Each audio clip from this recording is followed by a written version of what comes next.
Bismillahirrahmanirrahim. Bismillahirrahmanirrahim.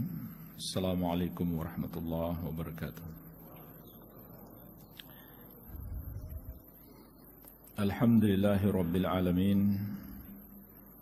Wabihi nasta'inu ala umurid dunya waddin. Wassalatu wassalamu ala asyrafil anbiya'i wal mursalin, Nabiyyina Muhammadin wa ala alihi wa sahabatihi ajma'in wa man tabi'ahum bi ihsanin ila yaumiddin, amma ba'd. Fa ikhwani fid din wa akhwati fillah, kaum muslimin wal muslimat yang saya cintai dan saya muliakan, rahimani wa rahimakumullah. Semoga Allah Azza wa Jalla senantiasa mencurahkan rahmatnya kepada kita sekalian. InsyaAllah ta'ala kita akan melanjutkan pembahasan kaidah-kaidah tauhid yang disusun oleh Fadilatul Syekh Walid bin Rashid As-Suaidan hafizahullah ta'ala. Kita akan memasuki insyaallah ta'ala Al-Qaidatu As-Sabi'atu Asyar, kaidah yang ke-17. Penulis rahimahullah ta'ala berkata, kaidah yang ke-17 adalah Tauhidur rububiyyati ibtidaiyun fitriyun. Tauhid rububiyah itu sifatnya ibtidai dan fitri. Maknanya adalah tauhid rububiyah merupakan pengetahuan dasar manusia serta fitrah manusia. Inilah jemaah sekalian kaidah yang ke-17. Dinukil oleh penulis dari kitab Ta'arudul Aqli wan Naqli karya Syekhul Islam juz ke-8 halaman 450. Juga di Fatawa Al-Kubra juz ke-6 halaman 368, Syekhul Islam menukil ijma' ahlul fitri kulluhum muttafiquna 'alal iqrari bis-sani'. Orang yang memiliki fitrah yang masih sehat, yang masih selamat, semuanya sepakat mengakui adanya Sang Pencipta. Maka jemaah sekalian, inilah termasuk kaidah tauhid rububiyah, bahwasanya fitrah manusia, sifat dasar manusia adalah mentauhidkan Allah di dalam rububiyah. Di dalam rububiyah. Ini berdasarkan dalil-dalil yang sangat banyak. Bahkan bukan hanya dalam rububiyah, dalam uluhiyah juga. Manusia itu pada dasarnya Allah ciptakan mengimani Allah sebagai Rabb dan mengimani Allah sebagai satu-satunya yang berhak disembah. Itu fitrah manusia. Itu ilmu dasar manusia. Mungkin sebagai contoh yang lain, kita semuanya dari lahir sejak kecil tanpa diajarkan sudah punya sifat cinta kepada orang tua kita. Itu kan gak perlu diajarkan. Itu fitrah. Itu adalah fitrah kita sebagai manusia. Begitu pula sebaliknya. Sudah fitrah orang tua sayang kepada anak. Ini contoh lain. Fitrah manusia. Ilmu dasar, pengetahuan dasar yang dimiliki manusia dan tidak perlu diajarkan. Tidak perlu diajarkan. Tapi kenapa jemaah sekalian manusia bisa tersesat? Karena ada setan yang menyesatkan mereka. Sebagaimana insya Allah akan kita sebutkan dalilnya. Dan terkadang setan itu na'udzubillah bisa jadi orang terdekatnya yang menyesatkan dia. Iya.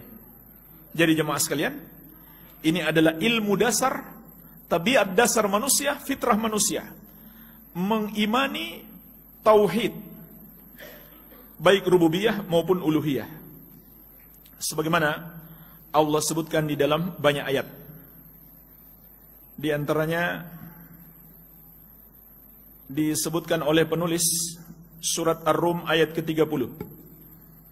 Allah Azza wa Jalla berfirman, "Fa'akim wajhaka lid-dini hanifa." Hadapkanlah wajahmu dengan lurus kepada agama Allah yang hanif. Maksudnya ikutilah selalu agama Allah yang hanif. Hanif itu artinya yang bersih dari kesyirikan, yang beribadah hanya kepada Allah. Kemudian lanjutan ayatnya, fitratallahi allati fataran nasa 'alaiha. Itulah fitrah Allah. Maksudnya yang Allah ciptakan manusia di atasnya. Jadi jemaah sekalian, inilah fitrah kita yang Allah berikan kepada kita. Allah ciptakan manusia di atas keimanan ini. Beribadah hanya kepada Allah, mengimani rububiyah dan uluhiyah Allah. La tabdila li khalqillah. Tidak ada perubahan dalam penciptaan Allah. Dzalikad dinul qayyim. Itulah agama yang lurus. Walakinna aktsaran nasi la ya'lamun. Akan tetapi kebanyakan manusia tidak mengetahuinya. Ayat yang lainnya, surat Al-A'raf ayat 172. Wa idh akhadha rabbuka min bani adama min zuhurihim dzurriyyatahum wa ashhadahum ala anfusihim alastu bi rabbikum qalu bala syahidna.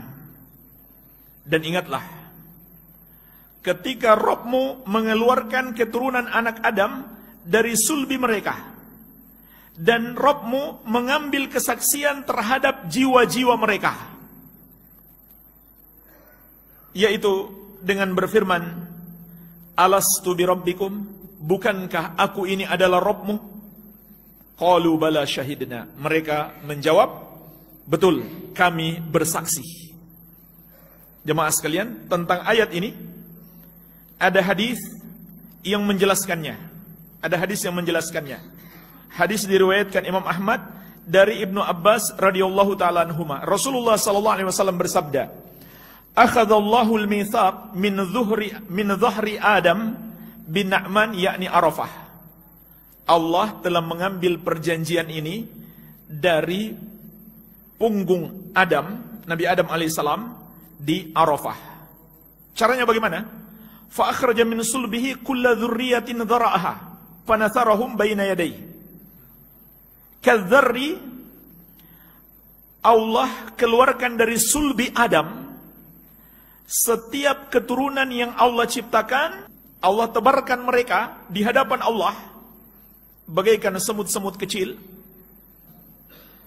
Tsumma kallamahum kibalan. Kemudian Allah berbicara kepada mereka di hadapan mereka. Kemudian Nabi SAW membaca ayat ini. Allah Azza wa Jalla berfirman, alastu bi rabbikum, bukankah aku ini adalah Rabbmu? Yaitu Rabb yang menciptakan, yang menguasai, yang mengatur, yang berhak disembah. Qalu bala syahidna.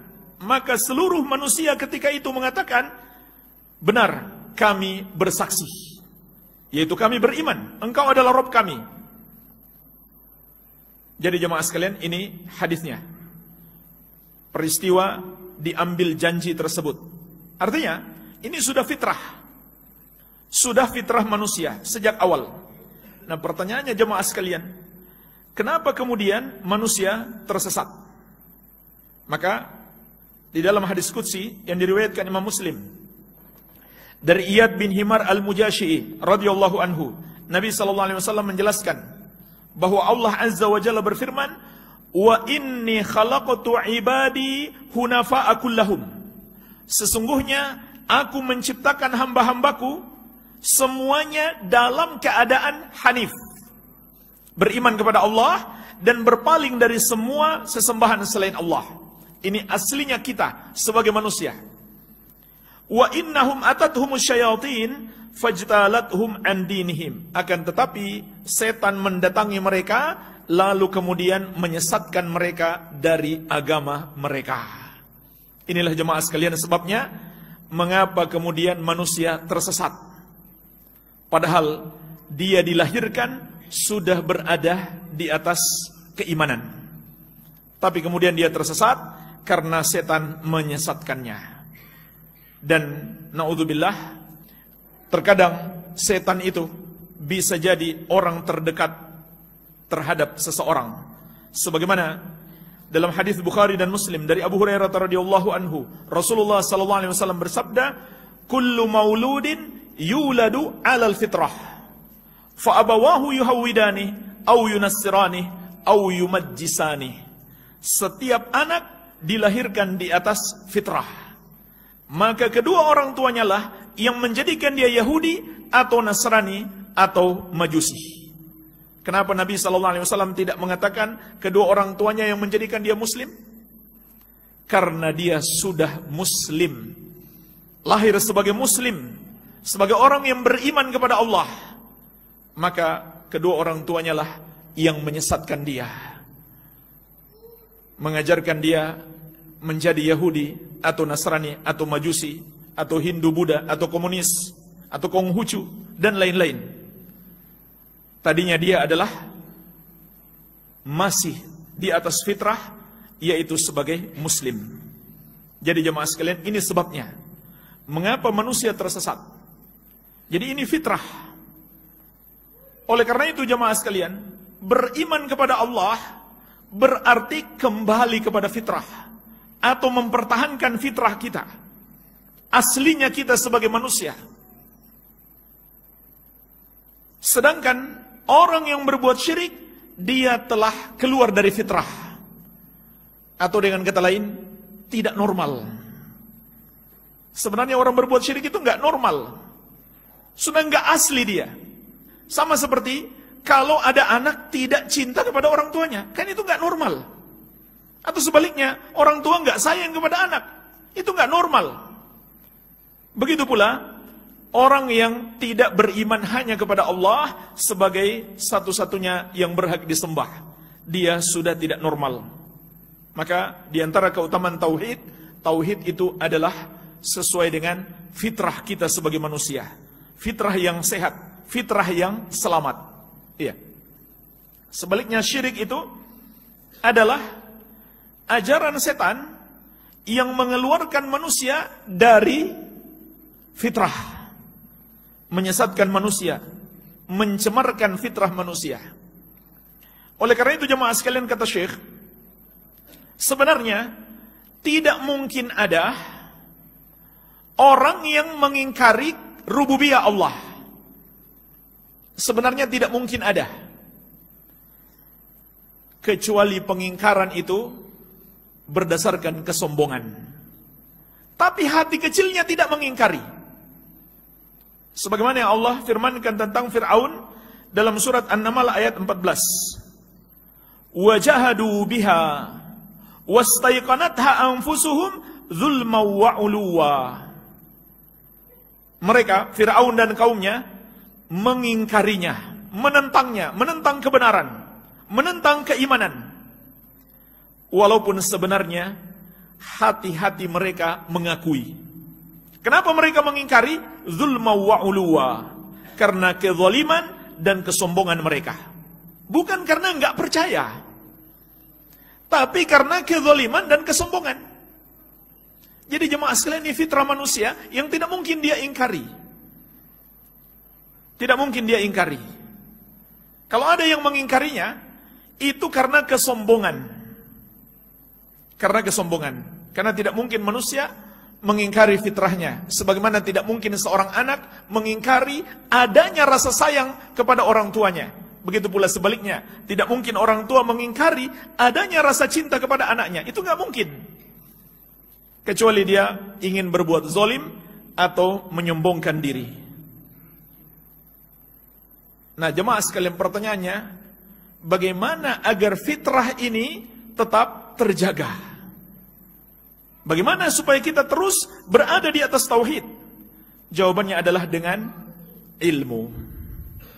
Dengan ilmu. Inilah benteng. Inilah benteng kita untuk menghadapi makhluk-makhluk yang menyesatkan kita. Dengan ilmu. Menghadapi makhluk yang menyesatkan kita, yaitu setan-setan dari kalangan manusia dan jin yang akan menjerumuskan kita dalam kesyirikan, maka senjatanya adalah ilmu.